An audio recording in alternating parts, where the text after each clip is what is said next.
Season 3 has finally arrived, and Azucena looks to be a winner on this patch, getting mostly buffs alongside other minor tweaks.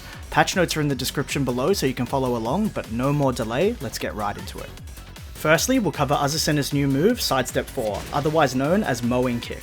This is a low out of sidestep that is 0 on hit, minus 13 on block, and leaves Azucena in a crouching state. It also deals a chunky 18 damage, making it a strong neutral low.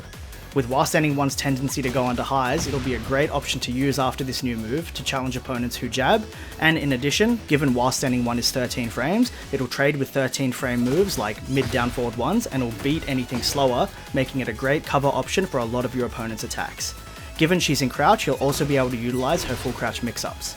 It gives plus 13 on counter hit, but no free hits. Instead, just massive plus frames you can utilize to run offense with moves like up forward 3+4 for example. I'll make a more detailed guide on how to use this new move in the near future. Azucena's 4, her 12 frame high kick, has been given even better tracking to opponents moving left, even though it tracked very well to this side in the first place. Forward 3 has been made quicker and is now 17 startup frames compared to the 18 startup frames on the last patch. This makes its strings like forward 3-2 more useful for long range punishment, and the extra frame of quickness allows you to block punish a wider range of moves, for example Paul's Death Fist.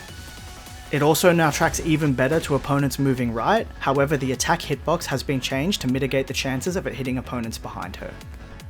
The forward 1+2 power crush has received a new knockdown animation, allowing for much better okizeme and pressure as your opponent wakes up off the ground.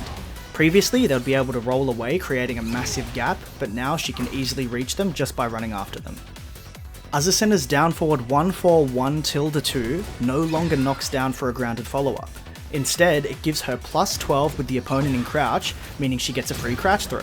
This also means she can get a heat engager for hitting the move, which includes the potential to recover recoverable life.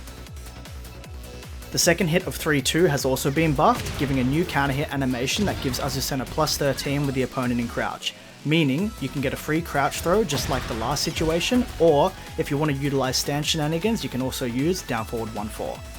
Forward 4 has also received a damage buff going from 21 to 25 damage, but other than that, the move is still not super useful in my opinion. Heat Smash on Whiff now has an expanded hurtbox, making more of your opponent's punish attempts connect. Collision detection has also been changed on Whiff to assist with the same issue just mentioned. The built-in high evasion during the attack's startup, however, appears to be unchanged. Heat back 2's lib transition, as well as strings ending in the move like heat back 1-1-2 and heat lib 1-2's lib transitions, now track better on block and hit, to mitigate chances of her facing away from her opponent when she transitions to stance. Libertador 1+2 has been given better tracking after activation to mitigate moments where she would end up in back turn on a ground hit. However, it also feels like since this change that it's easier to convert into a juggle when catching somebody who's stepping or walking with lib 1+2.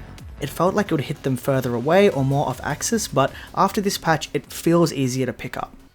While running 3-2 is back in the patch notes, this time with the second hit getting a tracking buff to prevent those moments where it would whiff when the first hit was hit or blocked. Finally, down forward 4 has had a hitbox reduction to mitigate chances of her hitting opponents behind her.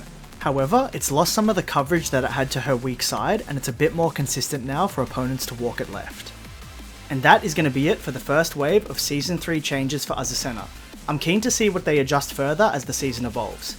Let me know what you think about her changes in the comments below, and I'll see you in the next one for more Azucena Season 3 content. Thank you so much for watching.